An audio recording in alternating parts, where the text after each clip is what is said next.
Queridos irmãos, boa noite a todos, a graça e a paz do Senhor, amém? Bom estarmos na casa do nosso Deus para ouvirmos a sua mensagem, a sua palavra, louvarmos, adorarmos ao nome do nosso bom Deus. Graças a Deus por estes momentos que aqui nós estamos passando, na casa do Senhor, junto com irmãos que têm plena certeza da salvação, que confia no próprio Deus. Louvado seja o Senhor por isso. Meus irmãos, as crianças vão permanecer aqui hoje, os professores do culto à noite, estão de recesso, devido a algumas férias, algumas viagens e tudo mais. Então, nossa querida irmã Sheila pede para nos avisar que nós ficaremos um tempo sem o culto das crianças à noite, mas elas cultuarão, claro, do mesmo jeito aqui conosco, ok? Só para avisar, principalmente aos pais. Pastor Emanuel e Sheila já chegaram de viagem, mas não puderam estar aqui conosco, eles acabaram de chegar, na verdade, e mandaram um abraço à igreja, agradecendo pelas orações. Graças a Deus, foi tudo bem, foi tudo tranquilo na viagem, que era uma preocupação, principalmente com a saúde da Sheila. Meus irmãos, nós temos aqui alguns visitantes pela primeira vez. Querem ficar de pé, por favor? Se tem alguém que nos visita pela primeira vez que veio hoje, fique de pé, por favor. Nós temos aqui, Deus abençoe, volte outras vezes, viu? Seja bem-vinda em nome de Jesus, que Deus abençoe. Lá atrás também temos uma pessoa lá também, seja bem-vinda no nome do Senhor, sejam bem-vindos em nome de Jesus, que Deus abençoe. Os diáconos estarão dando a vocês uma lembrança, um kit para vocês aí da nossa igreja. Tem mais alguém aqui? Que ótimo, benção demais. Que Deus abençoe muito a vida também, a sua vida, que está aqui presente conosco, tá joia? Sejam todos muito bem-vindos, recebam o nosso grande e afetuoso abraço da nossa igreja presbiteriana, 12 de agosto. E voltem outras vezes, tá bom? Meus irmãos, continuaremos em oração pela vida da nossa querida irmã Ivana, e ela continua internada no hospital, mas pede ao Senhor que dê graça, que dê força, que reanime a nossa querida irmã. Vamos estar orando por ela nas suas orações. Lembre-se da nossa irmã Dona Ivana. Ela participa mais na Barra dos Coqueiros, a nossa congregação, mas é conhecida aí por toda a igreja. Quero cantar um cântico, antes de entrarmos na mensagem, um cântico que diz respeito à nossa própria mensagem nesta noite. É um cântico antigo, mas isso não quer dizer, que eu seja antigo, e também não teria problema nenhum se fosse. Mas é um cântico que eu creio que os irmãos conhecem, para a gente cantar, relembrar, um cântico que venha realmente a nos lembrar sobre quem é Deus, o caminho que Ele traça para as nossas vidas, as nossas lutas e como Ele nos prepara para a batalha e para a guerra. Vamos cantar esse cântico ao Senhor.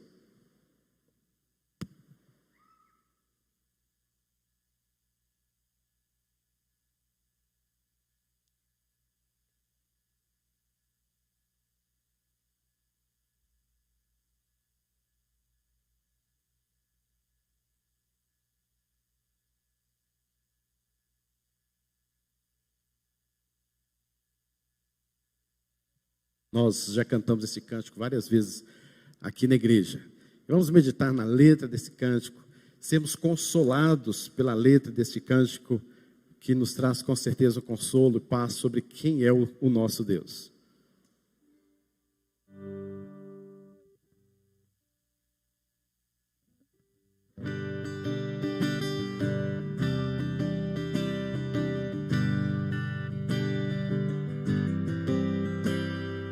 Quem é Deus acima do Senhor? E quem é rocha como nosso Deus? É força e proteção, Ele é a torre de libertação aos que no início, vamos lá. Quem é Deus acima do Senhor? Quem é rocha como nosso Deus?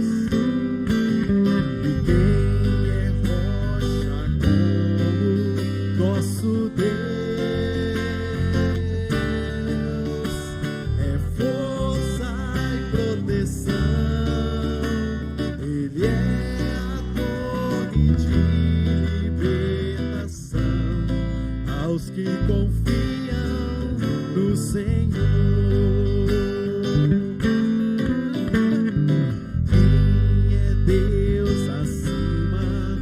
do Senhor. Quem é rocha como nosso Deus, me treina pra lutar, me mostra onde devo eu andar. Glórias ao nome do Senhor. Mais uma vez, a última estrofe. Quem é Deus? Quem é Deus acima do Senhor? Quem é rocha? Quem é rocha como nosso Deus? Me treina pra lutar, me mostra onde devo eu andar. Glórias ao nome do Senhor. Me treina pra lutar, me mostra onde devo eu andar. Glórias ao nome do Senhor. Me treina para lutar mais uma vez. Me treina para lutar, me mostra.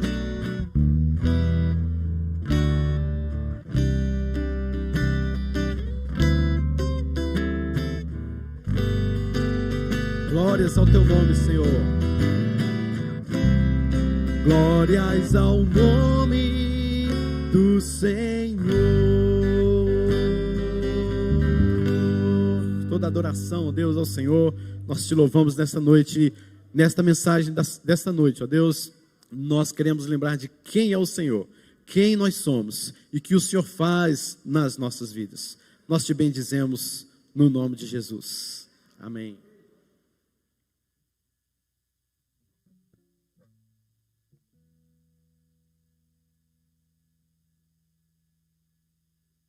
Meus irmãos, abra sua Bíblia comigo, então, em Josué, capítulo de número 1, e nós faremos a leitura dos 2 primeiros versículos. Josué 1, 1 e 2.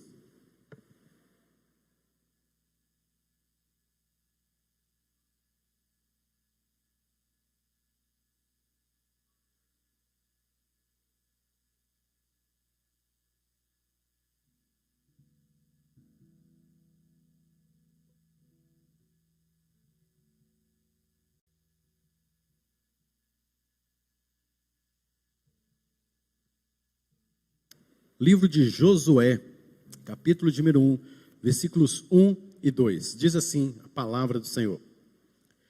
Sucedeu depois da morte de Moisés, servo do Senhor, que este falou a Josué, filho de Num, servidor de Moisés, dizendo: Moisés, meu servo é morto, dispõe-te agora, passa este Jordão, tu e todo este povo, a terra que eu dou aos filhos de Israel.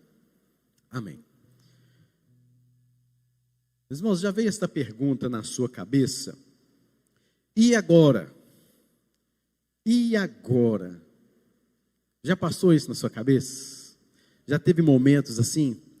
Quando que esta pergunta geralmente vem na sua vida? É quando chegam o quê? As crises, é quando chegam tribulações, um problema, uma situação que você fala assim: meu Deus, e agora? O que é que eu vou fazer? Como vai ser? E agora? A palavra de Deus nos fala que agora é hora de se dispor, é hora de ter disposição, de pegar a mão no arado e não olhar para trás. Meus irmãos, o livro de Josué foi escrito por Josué, mas não fala sobre Josué. Não é uma biografia de Josué. Na verdade, fala sobre as estratégias deste homem chamado Josué, mas a ênfase é sobre o poder de Deus da sua providência, da sua soberania. Quem era Josué, na verdade? Apesar de que o livro não é biográfico, mas nós temos várias citações de Josué na Bíblia, no Antigo Testamento, obviamente. Josué era filho primogênito de Num. Está aí descrito, Josué, filho de Num, da tribo de Efraim. Josué foi um homem também que passou pelas 10 pragas, quando ele ainda era novo, talvez um jovem. E ele era primogênito. E ele, por causa do sangue do cordeiro que o seu pai, Num, passou nos umbrais da porta, o anjo da morte, ao sobrevoar, ao passar por ali como uma Páscoa, passagem, Josué não morreu pela graça de Deus, porque Deus tinha planos para aquele povo, Deus tinha planos na vida de Josué, mas Josué experimentou as 10 pragas. Josué saiu com aquele povo pelo deserto, no meio daquela turma toda, e viu o mar vermelho se abrir. Que coisa maravilhosa e ao mesmo tempo espantosa, pois estavam fugindo dos egípcios e do exército de Faraó. No decorrer do deserto, Josué foi nomeado por Moisés para escolher homens na batalha contra Amaleque em Refidim. Moisés o nomeou e disse: você vai escolher alguns bons homens, porque você é um estrategista de guerra. Possivelmente, Josué, na época em que era escravo no Egito, há indícios de que ele aprendeu muito com o próprio exército dos egípcios, de Faraó. E, portanto, era um homem, de fato, um estrategista de guerra, um grande general, um grande comandante estrategista de guerra.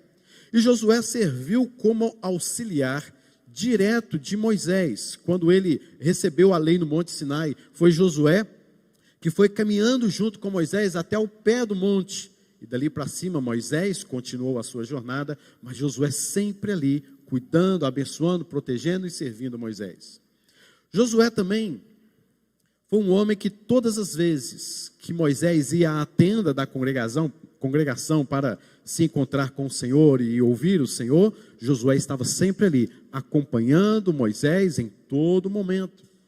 E Josué também foi designado como representante da tribo de Efraim para ser um dos 12 espias. Quem não lembra dessa história, você que já leu os registros bíblicos do povo de Israel, ele também esteve como aqueles 12 espias para espiarem a terra, foram adiante para ver como a terra era, e somente ele e Calebe trouxeram boas notícias daquela terra, enquanto os outros disseram: não dá para a gente não, lá tem muitos homens, muitos gigantes, é muito forte o exército dele. Somente Josué traz palavras positivas. Mas como que Deus via Josué? Qual era o olhar de Deus sobre Josué? Como Deus falava com Moisés, agora ele falava com Josué. Diz o próprio texto, se você for ler do versículo 1 ao versículo número 9. E assim, todo o livro de Josué, você vai perceber que Deus falava com Josué, assim como falava com o próprio Moisés. E é interessante nós percebermos já no primeiro versículo, que diz: sucedeu depois da morte de Moisés, servo do Senhor. Josué, queridos, não era dito que agora vai vir um novo chefe. Deus não está falando assim, o Senhor não está falando assim: olha, nação, povo de Israel, Moisés morreu, mas agora virá um novo chefe, experiente, um grande líder. Ele é o general, ele é um homem de guerra, ele é um homem, um doutor experiente, ele é um mestre capacitado, então vocês não precisam de se preocupar. Não foi nada disso. O Senhor o via como um servo. Um servo. O título é de servo. Queridos, se nós fomos chamados de servos de Deus, nós não podemos minimizar esse chamado ao referir-se a nós como mestre, ou general, ou doutor, ou alguém muito capacitado. Ser servo é muito mais do que isso. Ser servo de Deus é como Josué era visto pelo próprio Deus, e não há coisa melhor do que diante do Senhor Deus, o Deus da guerra, o Deus poderoso, o Deus providente, quem é Deus acima do Senhor, não há melhor coisa do que sermos chamados de servos do Senhor. Ele era o general? Era o general. Ele era capacitado por Deus? Era. Mas ele era conhecido como um servo de Deus. Alguém já viu esse título especial na vida de alguém na Bíblia? Como um servo sofredor? Este era o próprio Senhor Jesus Cristo. E este Jesus Cristo, como era conhecido? Aquele que iria sofrer. Aquele que era servo, que se entregava a Deus em obediência. Meus irmãos, e quanto ao povo? Quem era este povo que nós estamos falando aqui em Josué? Será que é o mesmo povo que saiu do Egito? Eu sei que é bem provável que você saiba que não é o mesmo povo. O povo que saiu do Egito era um povo murmurador, questionador e incrédulo. Lá naquele deserto foi exposto a tamanha incredulidade deste povo. Este povo era incrédulo, e uma das marcas da incredulidade é a murmuração. Quem murmura demais, pode ter certeza, é o incrédulo. Não confia, não deposita em Deus a sua total confiança, e por isso começa a murmurar demais, a buscar justificativas, a fazer várias desculpas na sua vida. É um murmurador incrédulo. Essa foi a identidade do povo no deserto. Mas o povo que saiu no deserto, por causa da incredulidade, este povo morreu no deserto. 2 milhões de pessoas, aproximadamente. O deserto serviu como cemitério durante 40 anos para 2 milhões de pessoas, incrédulas e murmuradoras. Exceto 2 pessoas. Apenas 2 pessoas. Quem eram? Josué e Calebe. Este povo que saiu do Egito morreu, todos morreram. Mas Josué e Calebe foram os únicos que, tendo saído do Egito, chegaram à terra prometida. Eles passaram todo esse trajeto, viram e conquistaram e entraram na terra prometida. Eram homens fiéis a Deus. E esta é a identificação deste povo, um povo incrédulo e murmurador. Mas, queridos, vejamos bem que esta geração agora, esta nova geração, os pais que morreram no deserto, os avós que morreram no deserto, essa nova geração também recebeu as promessas de Deus sobre suas vidas. Se você for perceber, esta geração também foi ensinada ao fato de que eles tinham uma nação, de que eles tinham uma terra prometida e que esta terra deveria ser conquistada. De geração em geração passou isso para os judeus, desde Abraão. E agora no passado, então, Deus prometeu a Abraão que lhe daria uma terra. Sai da tua terra, da tua parentela, vai para a terra que eu te mostrarei. E ele confirma essa promessa a Isaac, confirma essa promessa também a Jacó e a todos os seus descendentes. A narrativa do Êxodo, a narrativa de Levítico, Números, Deuteronômio, também repetem esta promessa a esta geração que deveria conquistar uma terra prometida, uma terra deles, e para eles e para o louvor da glória do Senhor. Mas e quanto ao futuro? Ou seja, havia promessas do passado, Abraão, Isaac, Jacó e etc. Mas também havia uma promessa do futuro quanto a esta terra que eles deveriam conquistar. Que promessa era essa? Deus anunciou que o Redentor viria também da tribo de Judá, da família de Davi. E nasceria por meio de uma virgem em Belém. E Belém está lá na terra prometida, próxima a Jerusalém. E eles ainda não entraram nessa terra, eles estão para entrar nesta terra, eles estão caminhando no deserto, eles estão chegando a essa terra, e há promessas desde já, que o Filho, Jesus Cristo, o Messias, o prometido, nasceria lá naquela terra. Então eles estão entrando, eles estão conquistando esta terra. Todos esses acontecimentos importantes na história da redenção ocorreria então dentro da nação de Israel, que ainda não era nação, que ainda não era um povo, que ainda não tinham conquistado a sua própria terra. Eles tinham sido chamados para conquistar esta terra. De um lado, promessas quanto ao passado, Abraão, Isaque e Jacó, e também do outro lado, promessas futuras, de que de lá, daquela terra, nasceria o Filho de Deus, o descendente para a salvação.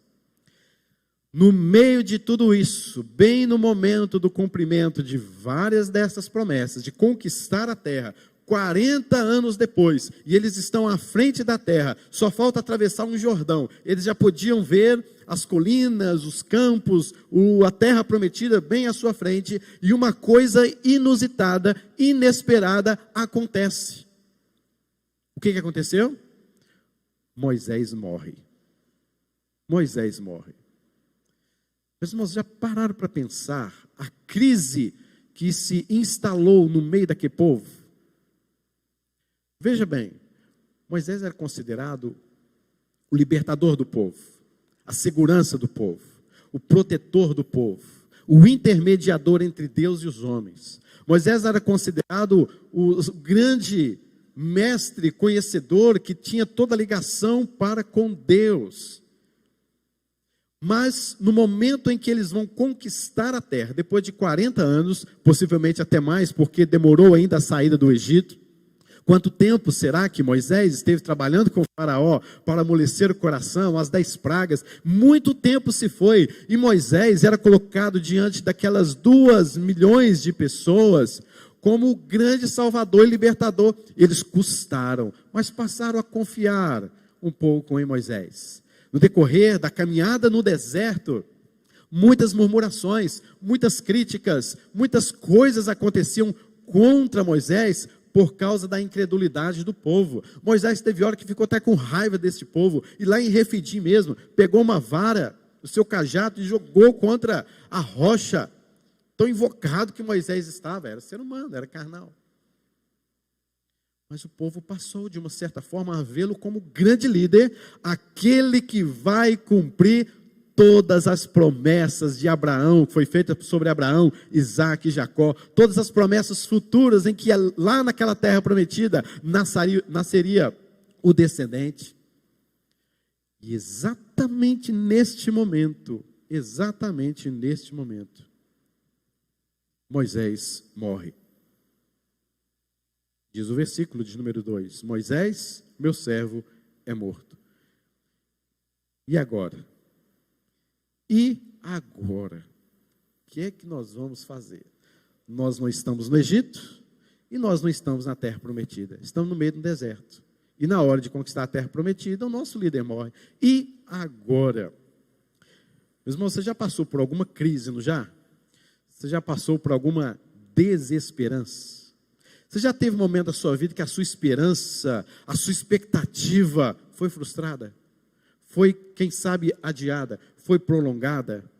Ou quem sabe você sentiu em algum momento uma falsa esperança? Já passou por isso? Meus irmãos, por favor, levante a mão, porque senão eu vou ficar, que bom. Porque senão eu vou achar assim, gente, é só eu que sou meio esquisito aqui. Todos nós passamos por momentos tais como esse, de falsas esperanças, ou de uma esperança adiada, de uma crise, algo que você não contava, você tinha uma expectativa, e a realidade estava para acontecer, faltava só um passo. Tudo se frustrou, tudo se acabou. E agora? Pois é, queridos, quais as atitudes de Deus, esse Deus poderoso que nos ensina a lutar, que nos treina para lutar, que mostra o caminho sobre o qual eu devo andar? Quais são as atitudes de Deus perante a crise de esperança que se passava no coração daquele povo? Quais são as atitudes de Deus quando você passa por uma crise? Quando você fala assim, Deus, e agora?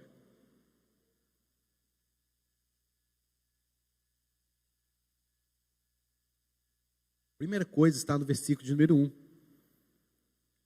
Sucedeu, aconteceu, depois da morte de Moisés, servo do Senhor, que este falou a Josué. primeira coisa que Deus faz, queridos, diante de uma crise, diante de uma falsa esperança, diante de uma esperança adiada, diante de frustrações, Deus fala. Deus fala. Em meio às suas crises, Deus fala com você. Josué e o povo estavam de luto. O grande líder, afinal de contas, estava morto. E apesar de que Josué já estava sendo preparado pelo próprio Moisés, diante de uma revelação de Deus, Deus mostrou a Moisés que ele deveria, com certeza, preparar Josué para o sucedê-lo. Você vai encontrar isso em Números, você vai encontrar isso em Deuteronômio. Mas havia ainda uma expectativa muito grande quanto a Moisés. O povo não sabia disso. O povo ainda não tinha esse conhecimento de que, apesar de que Josué poderia ser um sucessor, mas lá para frente, né? Deixa a gente conquistar a terra primeiro. Deixa a gente pisar na terra, na nossa terra primeiro. Depois, né? Talvez muitos pudessem pensar assim. Mas observe bem, queridos. Deus tirou o povo do Egito pelas mãos de Moisés. O Egito é um lugar de paradeiro. O Egito é um lugar de escravidão. O Egito é símbolo de morte. Nós estávamos mortos nos nossos delitos e pecados. Nós estávamos no Egito. O Egito é sinal de paradeiro. Aquele povo ficou ali 400 anos. Então, desde a morte de José até o início do livro de Êxodo, quando Deus começa a mostrar ali Faraó, o outro Faraó que sucedeu àquele na época de José, nós temos entre o livro de Gênesis e o livro de Êxodo 400 anos. 4 séculos se passaram e foram 4 séculos de paradeiro, de escravidão, de morte. Nasceram crianças, ficaram adultas, ficaram idosas, morreram e nunca ouviram a promessa de libertação sendo cumpridas. Nós não sabemos nem quem são essas crianças, esses adultos, essas pessoas que durante 4 séculos cresceram, se desenvolveram, foram gente, mas escravizadas, paradeiro num deserto. Nada se faz no Egito, afinal de contas. Mas esse povo passou pelo deserto e está caminhando para a terra prometida. E seria este momento, então, queridos, onde eles aqui em Josué, seria aquele momento onde nós poderíamos falar assim, era o momento de colocar a cereja no bolo. Era o momento em que iria toda a expectativa iria ser cumprida, iria ser realizada. Era o momento de a esperança se aumentar ainda mais. Momento da expectativa, olha para aquilo, é a nossa terra, nós chegamos, aquilo que os nossos pais falaram conosco, de fato eu posso ver, aquilo que Deus falou conosco lá atrás, está bem ali à nossa frente. Mas veio a crise da morte de Moisés. Imagine, queridos, no meio do deserto, uma conversa de um pai para com seu filho. Filho, nós estamos chegando. Lá na terra prometida vai ter isso, vai ter aquilo outro, a terra que mana leite e mel. Lá nós vamos, né, ter a nossa casa, o nosso canto, o nosso governo, a nossa política, o nosso jeito. Tudo vindo do próprio Deus. Imagina um filho falando para o pai, para sua mãe. Pai, mãe, nós estamos chegando. Nós estamos chegando, está pertinho, falta pouco. Já já nós estamos na terra prometida.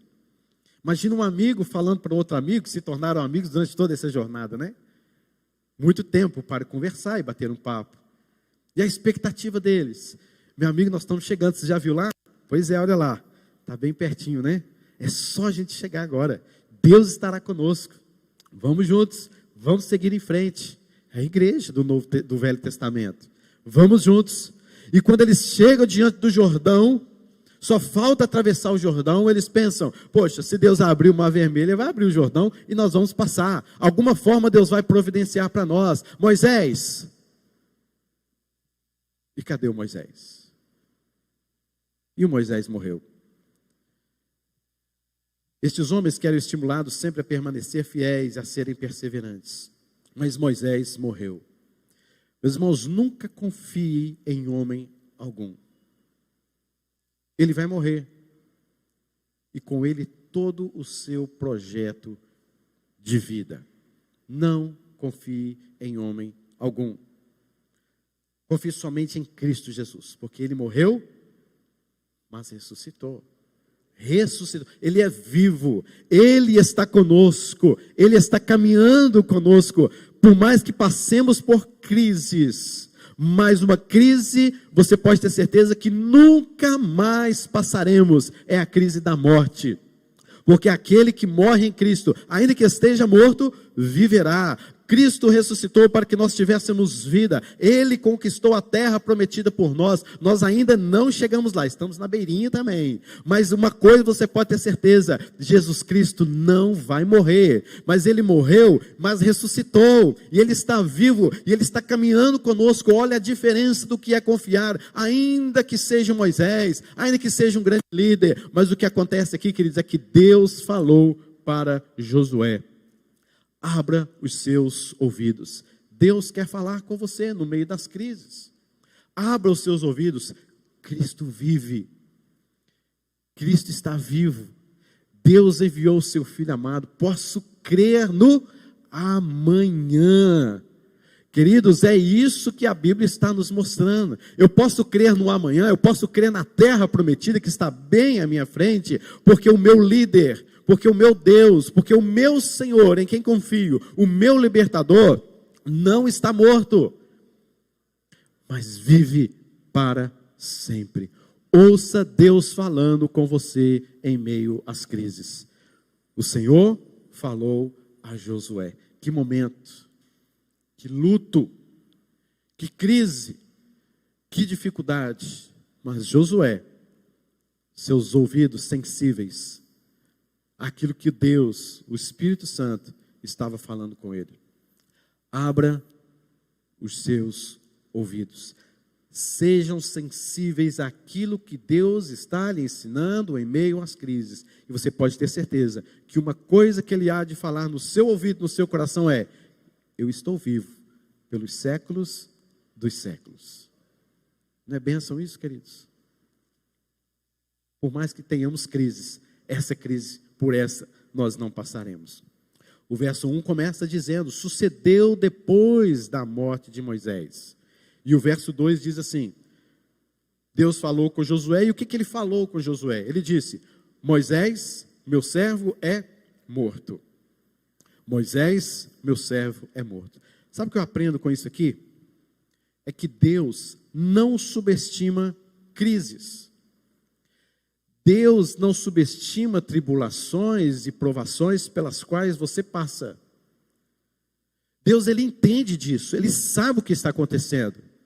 Parece que você olha assim e diz assim: ó Deus, precisava o Senhor falar isso para Josué, não. Todo mundo está sabendo que Moisés está morto.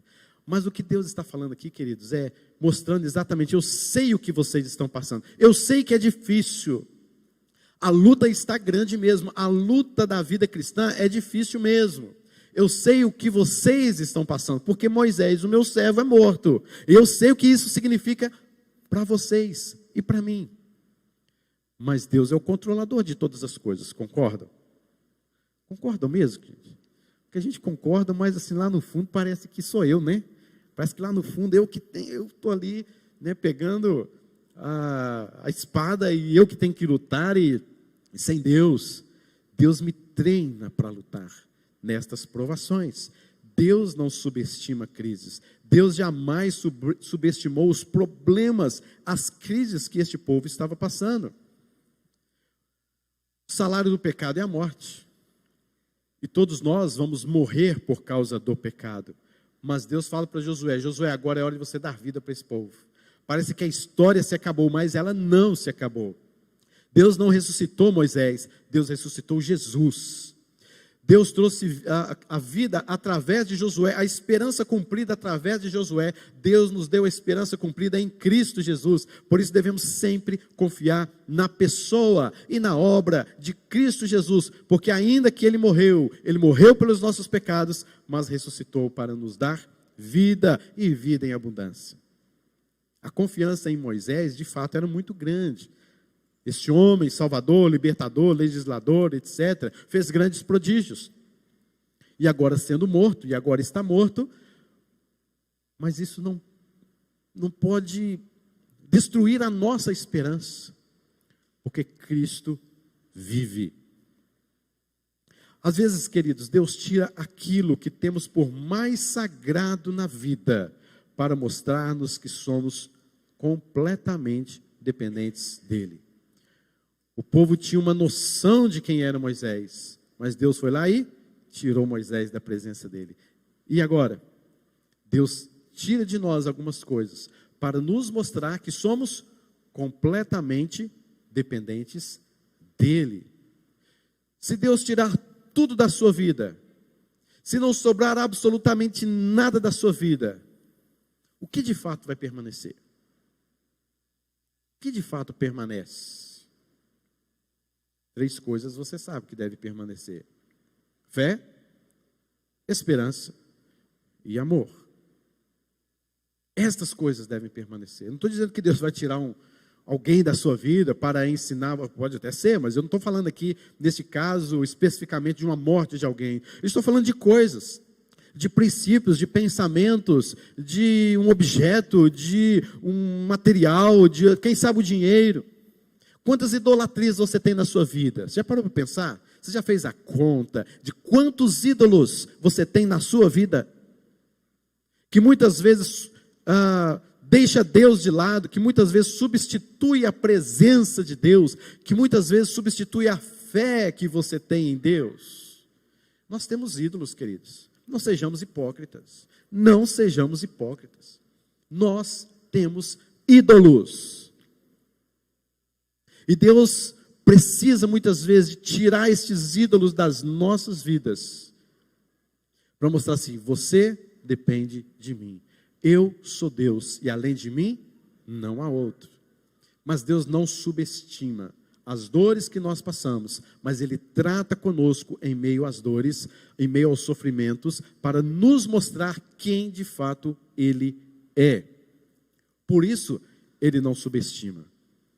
Nós vemos aí pelas internet afora, pregações afora de pessoas dizendo: o sofrimento é do diabo, o cristão não sofre. Se o cristão sofre é por falta de fé, se o cristão sofre é porque ele abriu brecha para o diabo, se o cristão passa dificuldades é porque ele abriu alguma forma do diabo penetrar. Mentira do próprio inferno. Não existe isso, queridos. Porque o Senhor está conosco sempre. Se Jesus é chamado de servo sofredor, quanto mais nós, ao segui-lo, ao andarmos pela vida cristã. Meus irmãos, eles perderam Moisés, mas Deus nunca os abandonou. E Deus nunca subestimou a crise pela qual eles passavam, porque Ele é o Deus da providência. Meus irmãos, Deus sabe do que está acometido o seu coração. Ele jamais subestimará. Eu sei que tem pessoas que subestimam o problema que você passa. Ah, que isso, larga a mão disso. Problema tão bobo como esse, problema tão simples como esse, uma aprovação tão simples como essa. Eu sei que tem pessoas que subestimam, mas Deus não. Ele sabe o que passa lá na sua alma, lá no seu pensamento, lá no fundo da sua alma. Ele sabe direitinho. E Ele controla direitinho, Ele cuida de você. Você pode perder tudo nessa vida, mas Deus, a presença dEle, você não perde, nunca. A não ser que você não seja filho dEle, a não ser que você nunca creu em seu Filho, o Senhor Jesus Cristo. Mas se você é filho de Deus, Ele te trata como um filho, que te acolhe, que não subestima a dor que você passa, que observa os seus problemas e cuida da sua vida conforme o seu livre poder e a sua livre vontade. E é interessante porque todas as vezes que Deus troca um líder, devido à sua morte, Ele reinicia um novo momento na vida do povo. Perceba isso para você ver no livro de Juízes, perceba isso para você ver no próprio livro de Josué. E o livro de Josué, um tema, quando você começar a ler este livro, o tema do livro de Josué é recomeços.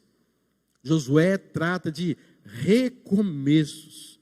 Ele faz da dor daquele povo um recomeço. E Deus também faz da sua dor, queridos, um recomeço. Um novo desafio. Uma nova trajetória de vida. E o que está acontecendo aqui? Moisés é morto. Então há um novo começo. Então há uma nova caminhada. Então há uma nova estratégia de Deus. Há um plano de Deus. Há um novo desafio para nós. Porque Deus tirou de sobre nós um líder. Meus irmãos, Deus não deixa suas promessas quando as crises chegam. Deus não deixa de ser Deus quando as crises se instalam. E então ele faz uma terceira e última coisa aqui nesses versículos que nós lemos, que está no versículo de número 2.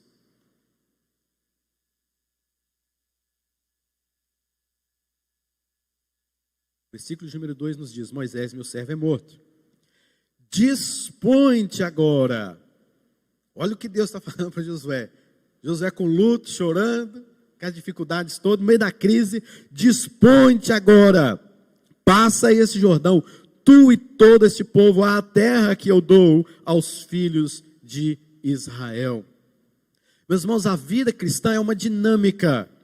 A vida nossa só não é uma dinâmica quando nós estamos lá agarrados no Egito, escravizados, mortos nos nossos delitos e pecados. Mas a partir do momento que houve uma libertação do Egito, libertação do pecado, a partir de então, a nossa vida cristã se transforma numa dinâmica. Não há paradeiros, há recomeços, há novos desafios, há novas etapas que Deus coloca na vida da gente. Perceba, quando o próprio Jesus mesmo morreu, ao terceiro dia ele ressuscitou, porque a vida cristã não é uma vida parada, estagnada, morta, mas é uma vida dinâmica. E o que nós estamos vendo aqui, a partir do livro de Josué, e bem como desde a saída do povo do Egito, é a vida cristã. É a vida cristã. Perceba, queridos, que muitos interpretam o livro de Josué e a conquista desta terra prometida como se fosse a conquista do céu. Mas se você for olhar o livro de Josué, você vai perceber que não tem nada a ver com o céu. Porque o que há de guerras, o que há de matanças, o que há de murmuração, o que há de tantas coisas, isso não vai acontecer no céu. Mas é uma prévia, de fato, daquilo que Jesus fez por nós. Ele conquistou o céu por nós, mas nós ainda não estamos lá. Nós ainda não chegamos lá, certo? Concordam? Não estamos lá no céu ainda. Claro, eu estou aqui na terra, eu não morri. Jesus não voltou. Enquanto isso, queridos, há uma trajetória a ser feita, há um dinamismo, há desafios a serem vencidos, há um novo rumo, ainda que crises se instalam, ainda que aquilo em que você confiava e tinha uma grande esperança na sua vida, ainda que tudo isso aconteça, a sua vida cristã continua. E o livro de Josué vem nos mostrar exatamente o que o livro de Efésios vem nos mostrar, que é de tomar posse das riquezas em Cristo. Tomar posse de tudo aquilo que Deus nos concedeu no amado Cristo Jesus. É isso que o livro de Josué vem nos mostrar. Tomemos posse daquilo que Cristo conquistou na cruz por nós. E Ele nos dá isso, essa posse, por meio do seu Espírito Santo, que é a garantia de que nós recebemos esta herança vinda diretamente da obra do Senhor Jesus Cristo. Então o que o livro de Josué está nos mostrando é a dinâmica da vida cristã. Leia o livro de Josué que você vai entender muito bem muitos aspectos da sua própria vida. Você vai perceber que há muitas lutas diárias que você não consegue vencer. É verdade ou não é? Tem coisas que você não consegue vencer, não. Tem coisas que não vai, está difícil. Meu Deus do céu. Está difícil demais isso aqui, Deus. Me ajuda. Livro de Josué. Leia um livro de Josué. Você vai perceber o que é a sua vida cristã, a dinâmica da vida cristã. Porque Deus nos chama a responsabilidade. E esse é o terceiro ponto. Deus nos chama a responsabilidade. Josué, dispõe agora. Passa esse Jordão, tu e todo este povo. Queridos, a crise se apossou, mas agora Deus chama Josué para continuar a obra. Diz um teólogo interessante que ele fala assim: Deus enterra os seus ungidos, mas dá continuidade à sua obra soberana. Coisa linda isso, e é exatamente isso. O que Deus está dizendo aqui para Josué é o seguinte: chega, chega, chega. Eu estou com vocês, eu estou contigo. Por onde você estiver, o que Deus está dizendo é que você deve tirar os seus olhos da crise, tirar os seus olhos do sofrimento. e começar a olhar para aquilo que Deus tem para você e começar a marchar, a se dispor, a caminhar, a enfrentar o Jordão. Qual é o Jordão que você precisa enfrentar? Quais são as dificuldades que você precisa enfrentar? Quais são ou qual é o seu Jordão? Meus irmãos, é interessante notarmos que quando as coisas mudam um pouquinho em nossas vidas, a gente já começa a murmurar, não é assim? É, né? Eu tenho certeza que não deve ser só eu. As coisas mudam um pouquinho, a gente já começa a criticar, a murmurar. Por quê? Porque nós não conseguimos tirar os olhos da crise. Nós não conseguimos fazer isso que Deus mandou Josué fazer. Dispõe-te. Responsabilidade. Deus falou com Josué. Deus não subestima a crise que Josué estava passando, mas Deus quer chamá-lo à responsabilidade, porque a vida continua, a dinâmica da vida cristã continua, e há muito o que fazer. Há muito ainda para marchar. Não podemos simplesmente ficar nos vitimizando. Aliás, queridos, o que tem de pessoas que se vitimizam diante das crises? Pessoas que não conseguem sair das suas crises, pessoas que começam a se acostumar com o sofrimento, não tem perspectiva de vida, não tem mais esperança de vida, não tem mais aquele cheiro maravilhoso da vida que Deus nos dá, não conseguem ter mais a sensibilidade das coisas de Deus em sua vida. Queridos, chega, dispõe-te, abra os seus ouvidos, vejam o que Deus tem falado com você. Deus está cuidando de você e vamos embora. Pare de se vitimizar diante das crises. Quando a crise chega, é hora de grandes desafios. E o desafio daquele povo era atravessar o Jordão sem ponte. Atravessar o Jordão sem ponte. Perceba uma coisa, queridos. A geração que viu o Mar Vermelho se abrir, morreu. Não tinha mais ninguém, só Josué e Caleb, que viram e passaram pelo Mar Vermelho. Essa geração agora só ouviu falar de um Mar Vermelho que se abriu, e eles passaram, e o povo lá do Egito foram mortos ali, porque o Mar Vermelho se fechou. Agora é a hora deles. Queridos, não podemos viver com as experiências dos nossos antepassados. Precisamos ter as nossas experiências com Deus, as nossas próprias experiências, intimidade e relacionamento com Deus. Há muitas pessoas, queridos, que se esqueceram das promessas de Deus, que não recordam do poder de Deus, se prendem a um passado, se prendem àquela coisa de que funcionou daquele jeito, agora vai ter que funcionar de novo. No passado era bom, fazíamos isso, tínhamos aquilo, mas não é assim, queridos. Deus tem novos momentos para você, novas etapas na sua vida. Meus irmãos, observe uma coisa para te animar e para te encorajar. Se você ler todos estes versículos, do versículo 1 até o versículo de número 9, você vai perceber o cuidado de Deus, a soberania de Deus, quanto ao fato de você se dispor. Porque Ele fala para você se dispor e vira as costas e vai embora.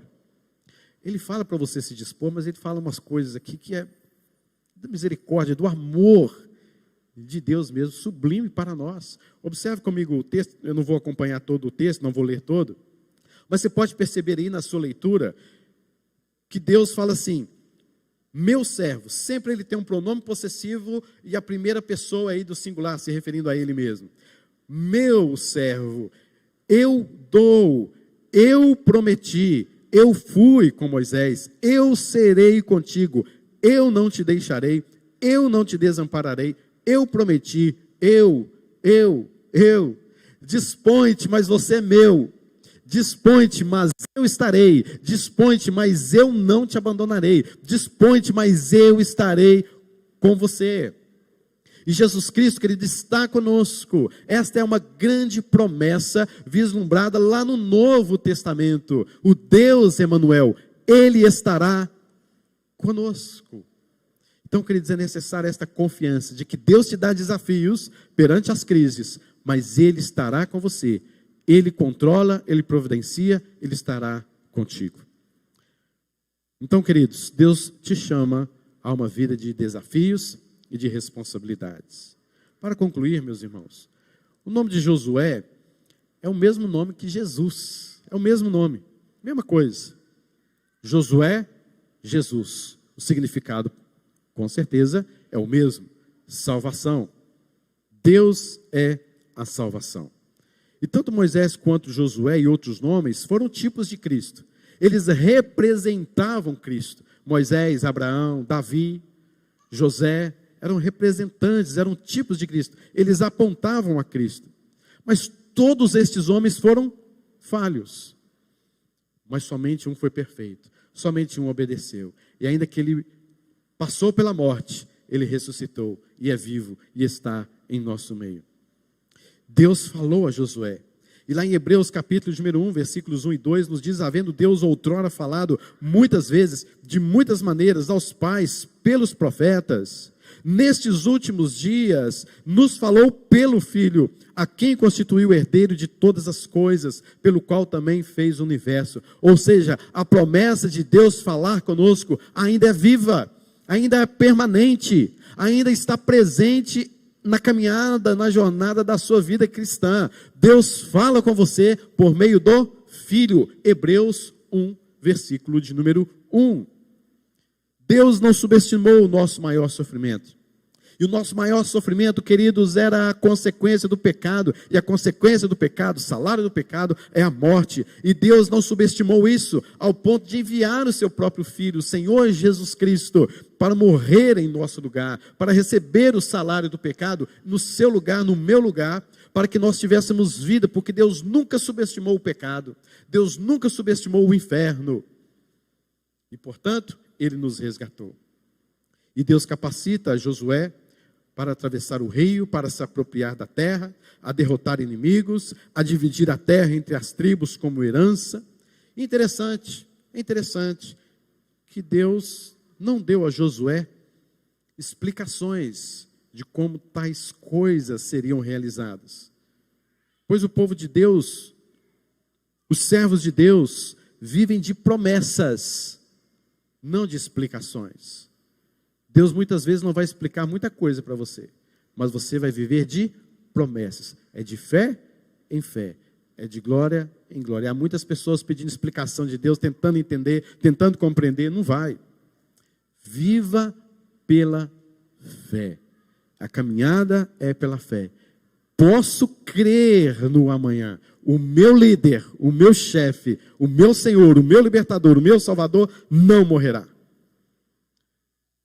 E aplicações nas nossas vidas, queridos, ouça a voz de Deus em momentos difíceis. Ouça a voz de Deus em momentos de crise. Aprenda a ler a palavra, movido pelo Espírito Santo de Deus. Ouça Deus falando com você. Em segundo lugar, pare de se vitimizar diante de certas situações.